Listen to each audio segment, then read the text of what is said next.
cemburu, kasih itu memberi sukacita di hati. Kasih itu mengerti, selalu memberi, tiada mencari lemahnya diri. Kasih itu memberi sukacita di hati. Selamat pagi teman-teman, mari kita memulai ibadah pagi hari ini dengan semangat. Nah teman-teman, mungkin dalam keseharian kita dapat merasa capek karena tugas-tugas dan tanggung jawab kita. Tetapi di saat kita merasa capek dan kesal, ingatlah kembali akan kasih Tuhan. Kita bisa bersekolah online, tetap sehat, dekat dengan keluarga dan teman-teman. Semua ini hanya karena kasih Tuhan kepada kita. Mari dengan bangkit berdiri kita pujikan Seindah Siang Disinari Terang.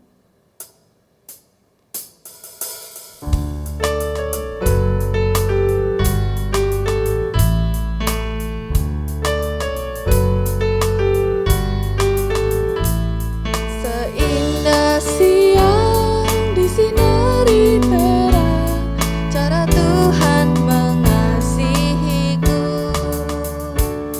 Seindah petang dengan angin sejuk, cara Tuhan mengasihiku.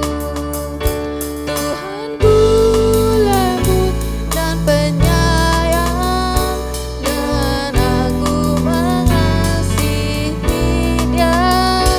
Kasih-Nya besar, agung dan mulia, cara Tuhan mengasihiku. Sedalamnya laut, seluas angkasa, cara Tuhan mengasihiku. Seharum kembang yang tetap semerbak, cara Tuhan mengasihiku. Damai-Nya tetap besertaku, dan surgalah pengharapanku. Hidupku tentram, ku nikmati penuh, cara Tuhan mengasihiku.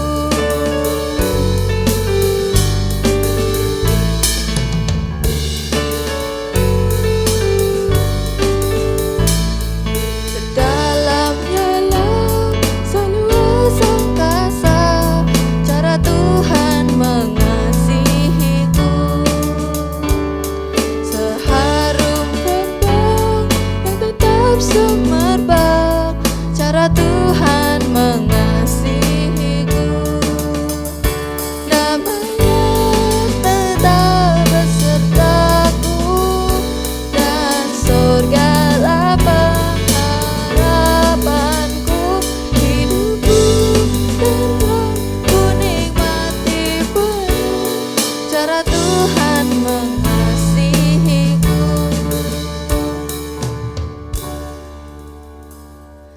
Teman-teman dipersilakan duduk kembali.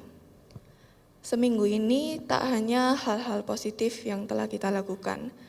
Kita adalah manusia dan kita tidak lepas dari dosa dan kesalahan yang kita lakukan, maupun secara sengaja atau tidak sengaja. Tuhan rindu kita untuk kembali kepadanya dan mengakui dosa dan kesalahan kita. Mari kita berdoa. Tuhan Yesus, terima kasih atas berkat-Mu selama seminggu ini. Sekarang kami ingin datang padamu Tuhan untuk mengakui dosa dan kesalahan kami. Kami ingin agar Engkau dapat mengampuni kami Tuhan, dan menuntun kami dalam jalan yang lebih benar. Terima kasih Tuhan Yesus, dalam nama Yesus Kristus kami berdoa, amin. Berita anugerah untuk pagi hari ini terambil dari Matius 26 ayat yang ke-28. Sebab inilah darahku, darah perjanjian yang ditumpahkan bagi banyak orang untuk pengampunan dosa. Dan sebagai petunjuk hidup baru pada pagi hari ini, Yohanes 13 ayat yang ke-34. Mari kita bacakan bersama-sama.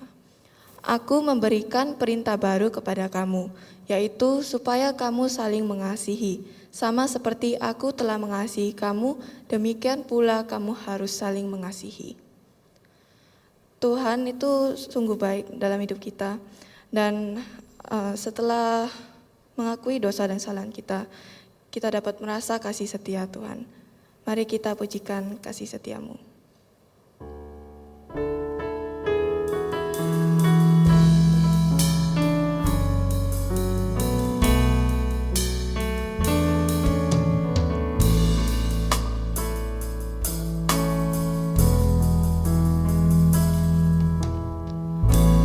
Kasih setiamu yang kurasakan lebih tinggi dari langit biru. Kebaikanmu yang telah kau nyatakan lebih dalam dari lautan. Berkat-Mu yang telah ku terima sempat membuatku terpesona.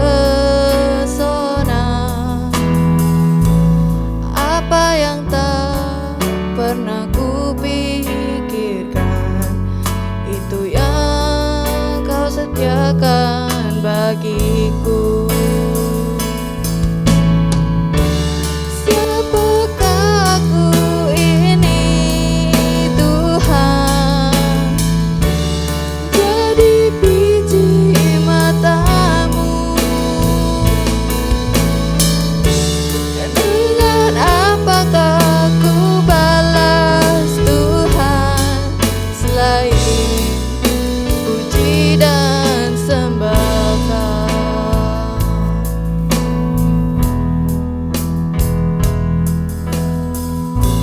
Berkat-Mu yang telah ku terima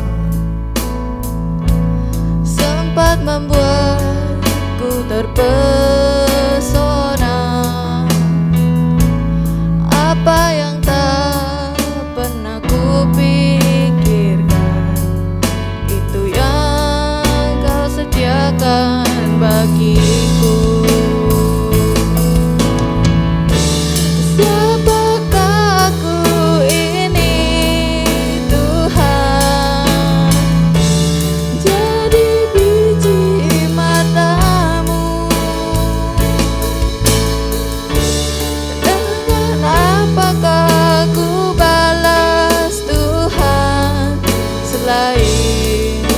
Puji dan sembah Kau. Siapakah aku ini Tuhan, jadi biji mata-Mu. Dengan apakah aku balas Tuhan selain puji dan sembah Kau.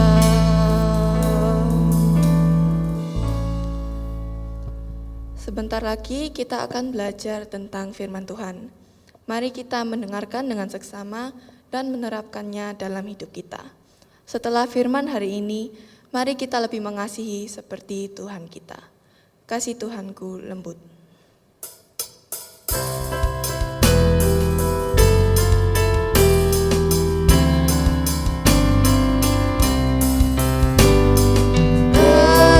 Tuhanku lembut, padanya ku berteduh, dan ku dambakan penuh kasih besar.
selamat pagi. Apa kabar teman-teman? Seluruh teman-teman Westlife dimanapun berada. Losa harap semua baik-baik, semua sehat, semua tetap bisa merasakan kasih karunia Tuhan. Ya, sebelum kita mendengarkan firman Tuhan, mari sekali lagi kita berdoa. Bapa di dalam surga, terima kasih kalau sampai minggu terakhir bulan Februari, Engkau tetap memberikan kesempatan buat kami untuk kami boleh beribadah. Kami juga berterima kasih kalau sampai pada minggu terakhir di bulan ini, kami merasakan pemeliharaan Tuhan. Walaupun banyak sekali penyesuaian untuk studi kami, untuk pekerjaan kami, untuk kegiatan kami, untuk hubungan kami dengan siapapun, kami bersyukur Tuhan masih memberi kesempatan dan memelihara kami. Bapa di dalam surga, sebentar kami akan membaca, merenungkan firman Tuhan. Biarlah Tuhan menolong kami untuk kami sungguh-sungguh mengerti kebenaran-Mu dan melakukannya. Bapa, kami minta Engkau hadir di setiap rumah di mana teman-teman beribadah saat ini. Sapalah kami, nasihatilah kami, gerakkan kami untuk menjadi murid-murid-Mu yang menjadi pelaku firman. Tolong hamba-Mu Tuhan, biarlah hamba boleh menjelaskan dengan jelas, dengan benar, dengan penuh tanggung jawab. Dan walaupun ini disampaikan secara virtual, tapi kebenaran firman Tuhan tidak terhalangi oleh apapun juga. Terima kasih Tuhan, di dalam nama Tuhan Yesus kami berdoa. Amin. Teman-teman, hari ini Lause dapat tema tentang bucin. Nah, Lause coba cari-cari, ternyata bucin adalah salah satu kata yang trending, yang viral, yang banyak sekali ya muncul di mana-mana pada tahun 2019. Memang pada waktu pertama kali Lause dengar kata bucin, apa sih bucin itu? Oh, ternyata budak cinta. Zaman Lose seusia kalian gak ada bucin-bucinan gitu ya. Jatuh cinta ya jatuh cinta gitu ya. Senang ya senang, naksir ya naksir. Itu tapi gak ada deh bucin-bucinan. Nah, apa sih sebetulnya bucin itu? Lalu saya coba cari-cari gitu ya. Ternyata bucin itu adalah sebuah istilah untuk menggambarkan di mana seseorang sedang dimabuk cinta. Dan ketika dimabuk cinta itu, seseorang bisa melakukan apa saja, termasuk sesuatu yang irasional, sesuatu yang tidak masuk akal demi sang pujaan hatinya. Memang waktu viral-viralnya loh, saya lihat di sinetron gitu ya, orang dipanggil dengan kata bucin, yang sedang memang bucin terhadap pasangannya. Pernah mau makan bubur, ternyata depotnya namanya bucin gitu ya. Oke. Nah, bucin ini bisa dinyatakan, diekspresikan lewat tindakan maupun kata-kata. Lalu saya coba cari sih ekspresi seperti apa yang menunjukkan seseorang itu bucin. Nah, ternyata kalau lewat kata-kata ada kayak gini nih teman-teman. Kalau aku jadi wakil rakyat, aku pasti gagal dan gak bisa. Soalnya aku selalu mikirin kamu, bukan mikirin rakyat. Waduh, kalau seorang cewek yang sedang jatuh cinta, naksir atau ditaksir sama cowok, diomongin kayak gini, pasti kelepek-kelepek gitu ya.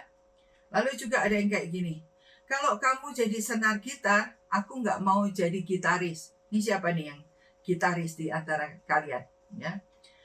Aku gak mau jadi gitaris karena aku gak mau ada resiko mutusin kamu. Waduh, benar-benar menunjukkan bucin gitu ya. Nah, sekarang yuk kita baca Alkitab. Apa sih sesungguhnya ketika ngomong cinta? Apa sih sesungguhnya ketika firman Tuhan itu ngomong kasih? Ya, yuk kita buka Roma 12 ayat 9 sampai 11. Roma 12 ayat 9 sampai 11. Walaupun kalian ada di rumah, kalian buka Alkitab ya, lewat Alkitab fisik maupun HP. Kalau yang lewat HP, tolong jangan buka yang lain dulu. Oke, beberapa menit ke depan kita mau fokus, kita mau konsentrasi untuk mendengar firman Tuhan. Roma 12 ayat 9 sampai 11. Semua ikut membaca. Hendaklah kasih itu jangan pura-pura. Jauhilah yang jahat dan lakukanlah yang baik. Hendaklah kamu saling mengasihi sebagai saudara dan saling mendahului dalam memberi hormat. Janganlah hendaknya kerajinanmu kendor. Biarlah rohmu menyala-nyala dan layanilah Tuhan. Kalau kita ngomong cinta atau ngomong kasih, itu adalah kebutuhan semua orang, ya. Mulai dari yang anak-anak kecil, sejak bayi lahir, butuh yang namanya kasih. Sampai dia remaja, sampai sesudah tua pun, opa, oma, emak, engkong kalian butuh yang namanya kasih. Orang dari semua kalangan masyarakat yang sangat sederhana sampai masyarakat yang tinggi, semuanya butuh yang namanya kasih. Nah, Rasul Paulus ketika menulis bagian ini, dia ingin berkata kepada jemaat, kepada orang-orang Kristen. Karena pada waktu itu ada jemaat, ada orang-orang Kristen yang dari golongan atau orang-orang Yahudi. Tapi ada yang dari golongan non-Yahudi. Nah, mereka berdua ini dua golongan yang walaupun sudah ada di dalam Kristus, tapi memang berbeda. Dan satu dengan yang lain suka sekali merasa lebih unggul. Sehingga Paulus ingin sungguh-sungguh memberikan nasihat kebenaran firman Tuhan kepada mereka untuk mereka sungguh-sungguh mempunyai yang namanya kasih. Nah, kalau kita lihat di dalam ayat ke-9, ayat ke-10, ya, kasih itu bukan dalam bentuk permohonan, ya. Bolehlah kamu saling mengasihi kalau kamu mau, kalau kamu sanggup, gitu ya. Kalau kamu bisa. Tapi kasih ini ditulis dalam bentuk perintah. Artinya firman Tuhan ingin Lose dan teman-teman semua melakukan apa yang diperintahkan Tuhan. Hendaklah kasih itu jangan pura-pura. Jauhilah yang jahat dan lakukan yang baik. Hendaklah kamu saling mengasihi sebagai saudara. Kasih di sini juga bukan perasaan, tapi kebenaran perintah Tuhan. Kalau kita lihat, sebelum Paulus menulis ayat-ayat berikutnya tentang apa artinya pelayanan, tentang apa artinya kita melayani satu dengan yang lain, Paulus ingin mendudukkan, memposisikan, ingin mengingatkan kita semua bahwa di dalam hidup kita harus ada yang namanya kasih. Karena tanpa kasih itu tidak mungkin seseorang bisa melayani dengan baik. Kasih di sini juga bukan sekedar perbuatan baik. Karena banyak orang berbuat baik, dasarnya itu bukan kasih. Dan yang menarik teman-teman, memang kata yang kasih yang dipakai di bagian ini adalah agape. Bentuk kasih Allah kepada manusia. Kasih yang harusnya menjadi dasar segala perbuatan-perbuatan kita. Oleh sebab itu yang pertama, dari bagian ini, sebetulnya sampai bagian-bagian berikutnya, firman Tuhan ingin Lose dan teman-teman menjadikan kasih itu menjadi gaya hidup kita. Coba sekarang di era pandemi ini, kita punya gaya hidup yang baru. New normal. Kemana-mana pakai masker. Bahkan ada yang ditambah lagi pakai face shield gitu ya, untuk menjaga kesehatan kita masing-masing. Untuk menjaga kesehatan orang lain juga gitu ya. Di dalam era masa new normal ini, kita juga diminta untuk menjauhi yang namanya kerumunan. Ya, nggak bisa lagi deh kumpul-kumpul seperti dahulu gitu ya. Kalian hangout bareng teman-teman, kumpul sama-sama nonton bareng-bareng, itu diminta dihindari. Kita juga diminta untuk mempunyai jarak satu dengan yang lain gitu ya. Nah, itu gaya hidup yang baru. Gaya belajar di sekolah juga berbeda. Semuanya gayanya online, termasuk gaya beribadah yang ada ya. Gaya bekerja, kebiasaan bekerja juga berbeda gitu ya. Ada yang bekerja dari rumah. Nah, di masa ini punya gaya hidup yang berbeda.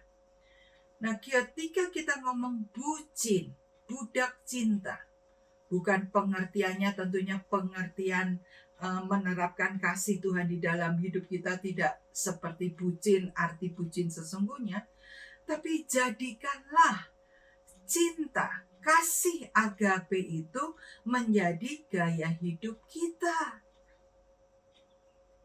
Gaya hidup kita bukan lagi kepentingan kita, bukan lagi standarnya menurut kita sendiri. Oh, menurut saya, menurut Lawson, ini benar. Orang ini harus dikasih, orang yang seperti ini enggak. Nanti menurut Lawson Anton bisa berbeda. Menurut teman-teman yang lain bisa berbeda. Satu dengan yang lain berbeda. Itu kalau menurut standar kita. Gaya hidup kita menurut standar kita satu dengan yang lain berbeda. Belum lagi kalau kita ngomong gaya hidup orang di Amerika sana, di luar sana, pasti berbeda. Tetapi kalau engkau dan saya adalah anak Tuhan, kita harus punya gaya hidup yang sama, yaitu terapkan kasih menjadi gaya hidupmu. Makanya ketika engkau dan saya mempunyai saudara di dalam Tuhan, hendaklah kamu saling mengasihi sebagai saudara. Ya, di dalam pergaulan kita harus punya gaya hidup mengasihi. Di dalam hubungan relasi saling memberi hormat, itu gaya hidup untuk mengasihi. Di dalam keluarga, hubunganmu dengan papa mama, terapkan gaya hidup mengasihi di tengah kelemahan orang tuamu. Dengan teman-teman, miliki gaya hidup mengasihi, karena itu menjadi gaya hidup anak Tuhan. Ketika engkau punya cintanya Tuhan, kita tidak hanya atau bukan diperbudak, tapi jadikan cinta itu menjadi gaya hidup. Saya lebih suka budayakan cinta, bisa juga ya bucin ya, budayakan cinta. Jadikan cinta, kasih itu menjadi gaya hidup. Yang kedua, dikatakan kasih itu harus tulus. Teman-teman, kata pura-pura yang dipakai di sini sama dengan kata, kalau kita baca di Matius gitu ya, jangan kamu munafik. Karena terambil dari satu kata Yunani yang artinya, konotasinya itu topeng. Nah, orang-orang di Yunani ya, itu jago main drama. Kita tahu kalau orang berakting, main drama, yang tadinya lagi sedih, ketika dia berakting, dia harus bisa cheer up, harus bisa membawa suasana menjadi suasana yang menggembirakan. Orang yang senang hatinya, ketika dia dapat peran-peran tertentu, dia harus bisa menunjukkan lewat perannya jadi orang yang nelongso, orang yang menderita, gitu ya. Nah, kata firman Tuhan yang dipakai di sini adalah kata bahwa kasih itu jangan berpura-pura, berkaitan dengan topeng yang biasa digunakan.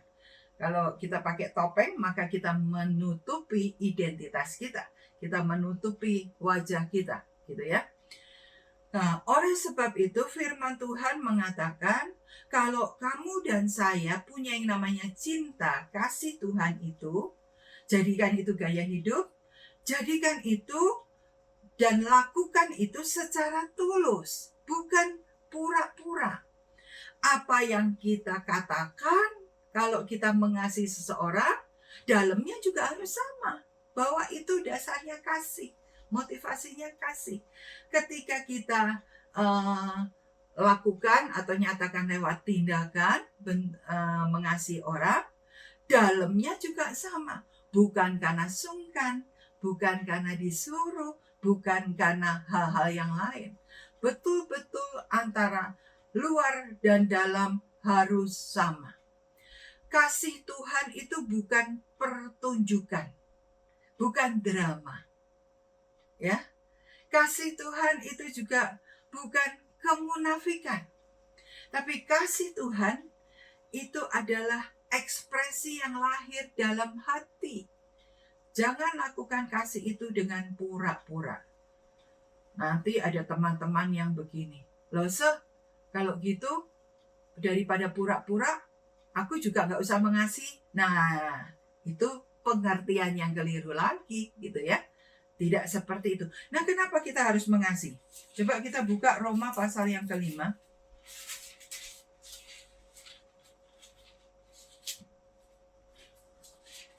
Roma pasal ke-5. Ingin kita baca ayat yang ke-5. Dan pengharapan tidak mengecewakan karena kasih Allah telah dicurahkan dalam hati kita oleh Roh Kudus yang telah dikaruniakan kepada kita. Satu ayat lagi, ayat yang ke-8. Coba baca ayat yang ke-8. Akan tetapi Allah menunjukkan kasih-Nya kepada kita oleh karena Kristus telah mati untuk kita ketika kita masih berdosa.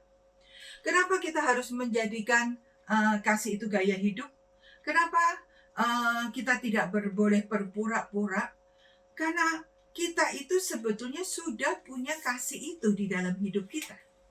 Kristus mengasihi Lose dan teman-teman bahkan ketika Lose dan teman-teman masih dalam keadaan berdosa. Dan itu tidak pura-pura. Itu tulus, itu dilakukan dengan sungguh-sungguh sampai Yesus harus mati di kayu salib. Dan firman Tuhan tadi di dalam ayat yang ke-5 juga, kasih Allah itu telah dicurahkan di dalam hati kita oleh Roh Kudus. Jadi setiap teman-teman yang mendengarkan renungan khotbah pada pagi hari ini, punya kasih Allah di dalam hati. Nah, kasih Allah di dalam hati kita ini harus kita ekspresikan. Harus kita nyatakan kepada orang lain. Teman-teman sekalian, tidak ada alasan untuk engkau dan saya tidak mengasihi. Tidak menyatakan kasih, mengekspresikan kasih di dalam hidup kita. Tidak ada alasan. Jangan bertanya kenapa kenapa harus begini. Enggak ada alasan. Karena engkau dan saya sudah punya kasih itu. Seseorang yang sudah punya kasih Allah di dalam hidupnya, karena itu diberikan oleh Roh Kudus, ya kan? Bahkan sewaktu kita masih berdosa, orang itulah yang bisa mengasihi. Kalau ada di antara kalian yang mengatakan, aku nggak bisa coba tanya kepada dirimu. Apakah kasih Allah sudah sungguh-sungguh ada di dalam dirimu atau belum? Ya. Ada sebuah cerita. Seorang menantu, ini contohnya menantu nggak apa-apa ya. Menantu yang sangat jengkel dengan mertuanya. Kalau dia mau masak A, mertuanya masak B. Kalau dia mau lakukan ini, mertuanya sengaja menentangnya. Ya. Dia sangat susah sekali menjadi menantu. Selalu yang dilakukan salah. Dan itu bukan terjadi hanya setahun, 2 tahun. Terjadi bertahun-tahun. Apalagi ketika suaminya tidak membelanya. Melainkan membela mamanya. Ya. Dia sangat susah.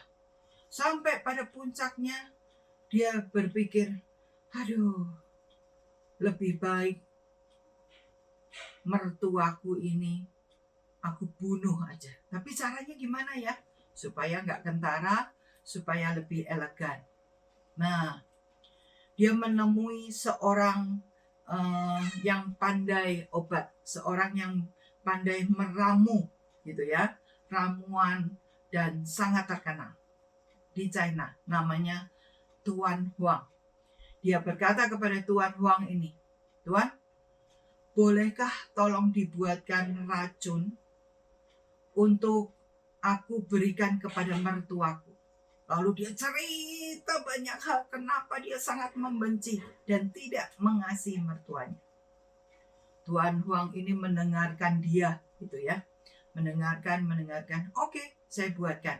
Tapi tolong ya, diberikannya bertahap, sedikit-sedikit, jangan sekaligus supaya tidak kentara dan tidak ketahuan. Masakan mertuamu ya, yang mertuamu suka ya. Masukkan sedikit.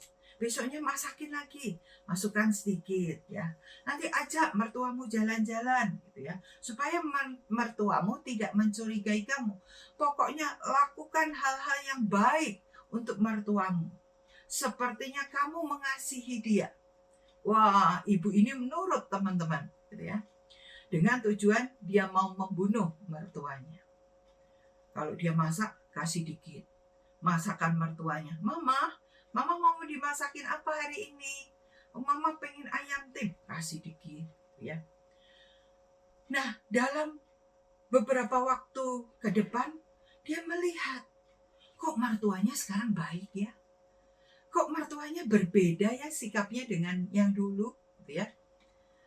Wah, dia pikir-pikir, ternyata aku salah. Dia pergi ke Tuan Huang. Tuan Huang, bisakah engkau buatkan aku anti racun? Karena ternyata aku salah. Mertuaku tuh baik loh. Dia itu baik. Bisa diajak ngomong ternyata. Dia memperlakukan saya juga baik. Saya nggak mau dia mati. Gitu ya. Buatkan anti racun. Ternyata Tuan Huang tertawa mendengar itu, teman-teman. Kenapa? Tuan Huang bilang begini. Memang yang aku buat kemarin bukan racun. Tapi ramuan untuk orang yang sudah tua ya, supaya tambah sehat, tambah segar. Wah, ibu ini kaget. Tapi dalam hati bersyukur, itu bukan racun. Lalu Tuan Huang bertanya, ternyata ketika kamu punya sikap, punya perilaku, perkataan yang menunjukkan engkau mengasihi dia, mertuamu berubah. Coba perhatikan teman-teman. Perubahan bukan datang dari mertuanya, tetapi dari ibu ini. Itu cerita yang terjadi di China dan ditulis oleh seorang dokter. Kalau kita lihat Roma 12 ayat 9 sampai 11 ini, ya. Apa sih wujud dari kasih? Paulus dengan jelas mengatakan wujud dari kasih itu semakin mencintai kebaikan dan membenci kejahatan. Lihat ya. Wujud dari kasih semakin mencintai kebaikan dan membenci kejahatan. Ada cinta, lawannya benci.